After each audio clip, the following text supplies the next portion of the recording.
So now, when the Republicans were pushing their gigantic tax cut, which would give $1.5 trillion to the corporations, and actually has, since it did pass, they promised that, hey, man, look, this is going to stop people from offshoring jobs. It's actually going to help jobs.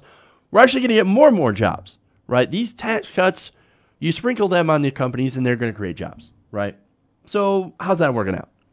Well, as we've already detailed, Carrier shed about 500 jobs since then, and classy people, they fired a lot of people right before Christmas. I mean, because, again, that's a classy thing to do, right?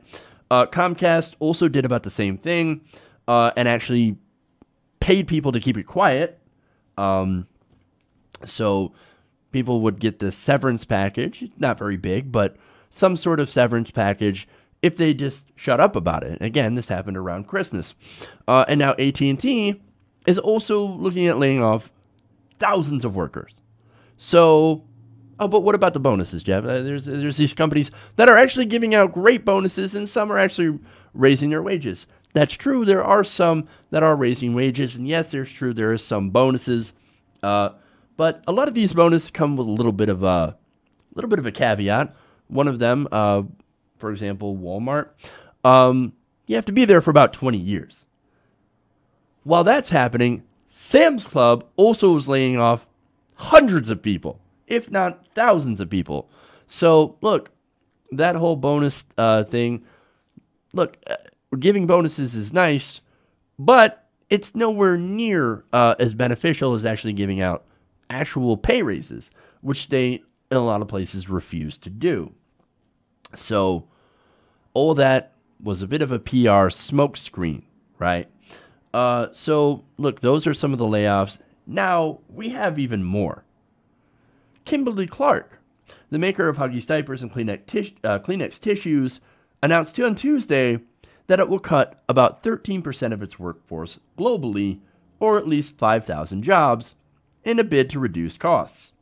According to CNBC, the Dallas-based company said that it plans to close or sell about 10 different manufacturing plants while expanding production elsewhere, though declined to say which plants are closing. So I wonder why that is. I wonder if any of those happen to be in America that they're closing, and then they're going to send them somewhere else, possibly where it's cheaper. Again, we don't know the answer. Maybe they're not closing any ones in America. Maybe I'm completely wrong, but I don't know. We'll see how that works out.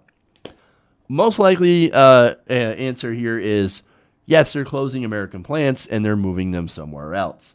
I would be shocked if that's not what's happening. Now, in all, the company is anticipating more than $2 billion in cost cuts by 2021. That's about $1.5 billion will come from reducing costs within its businesses. An added $500 million to $550 million will come from its efforts to streamline its manufacturing supply chain and its overhead. So what all that means is basically we're eliminating a lot of jobs. But wait a minute. I thought the Trump tax cuts and more deregulation were supposed to create more jobs. I thought it was supposed to make us more competitive, that it would make these companies not want to leave the United States. And what about the stock market, right? Again, Donald Trump crowing about the stock market. Look how big the stock market's going. The markets are doing fantastic, and it's all because of me.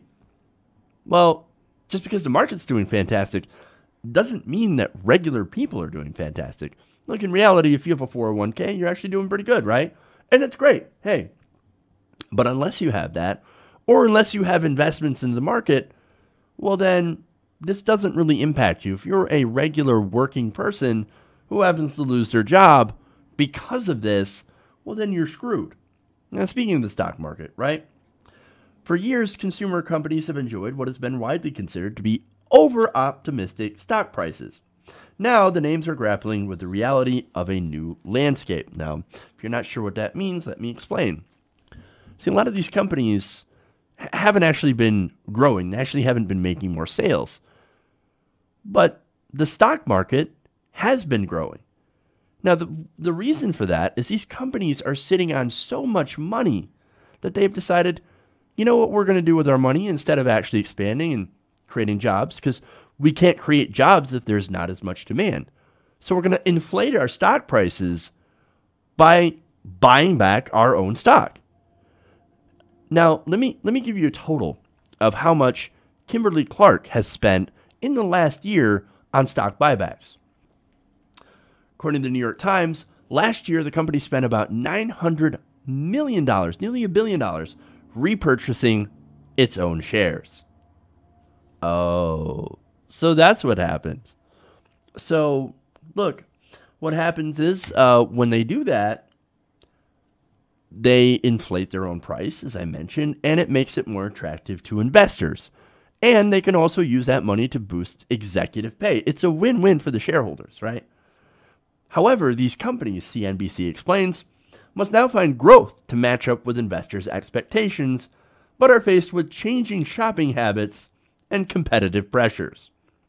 Basically, what they're saying here and what the situation is that the stock prices, look, inflating your stock prices doesn't work in the long run if you don't have the consumer, if you don't have people buying your stuff, right?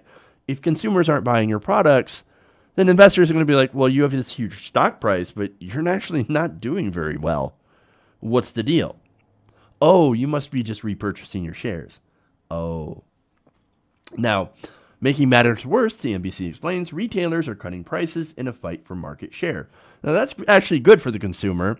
It's always good to have price cuts, but in the end, again, if they're not actually having a lot of people buying their stuff, even with these price cuts, then that ends up, of course, hurting a lot of people who are actually making these things. Now, they said that retailers like Target and Costco need to attract shoppers to their stores rather than having consumers buy their stuff online.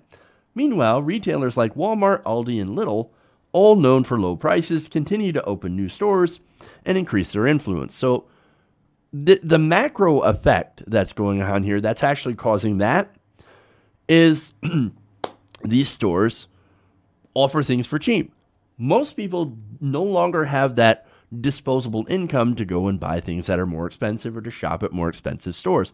That's why you're seeing dollar store chains continue to increase while you've got higher priced stores, or, well, I shouldn't say higher priced stores, because since you have more billionaires and millionaires, those high priced, those super high end stores are actually getting more money and more business.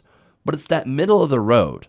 The stores that were more aimed towards the middle class, since there is less of a middle class, since it's gotten squeezed, and there's actually just less people that qualify as middle class, well, those stores aren't doing very well anymore.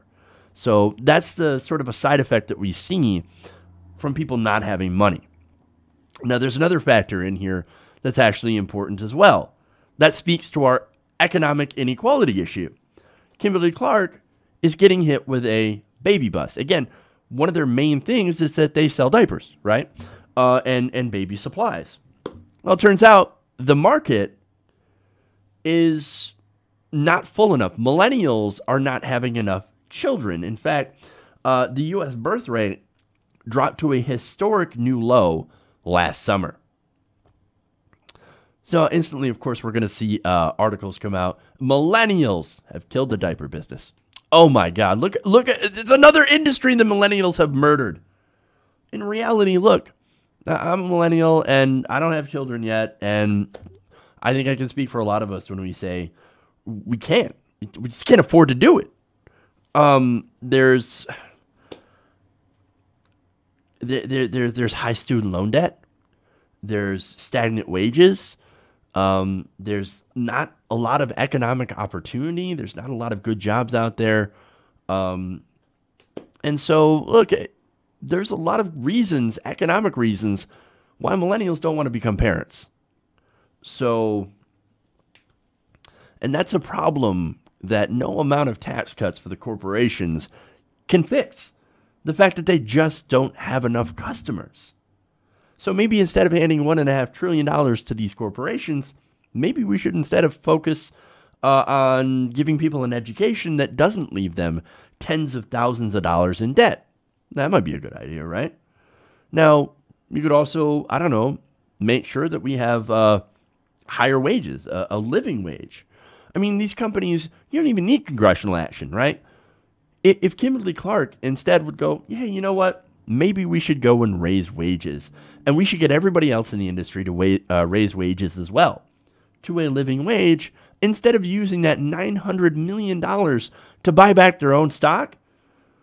They actually pay their workers, and their workers, who knows, they might actually go and buy their products. Biggest thing stopping millennials from having family is debt. We can't afford housing. We can't afford to pay off our student loans. We don't have the jobs. We have limited economic mobility. So, of course, it makes sense that most of us, or a big chunk of us, are actually not creating families.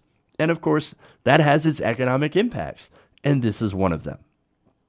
So, this is the result of millennials, again, being screwed, and an industry that is also suffering because of what's going on with the millennial generation. Now, are they going to understand that? No. That's why we actually have to elect progressives that will tax corporations, that will tax them fairly, and ensure that people can actually go and get an education, a good job with a livable wage, so that they might actually be able to afford to, if they choose, to start a family and actually live their lives. But unless we get a handle on this level of income inequality and the lack of opportunity for millennials to get ahead, to actually, do better than their parents had done, we're not going to get anywhere. And the economy is going to continue to spiral in the same direction. Hey everybody, thanks for watching this video. If you want to see more like this, please hit the subscribe button below. And if you want to support truly independent progressive media, please consider becoming a patron at patreon.com/TYTNation.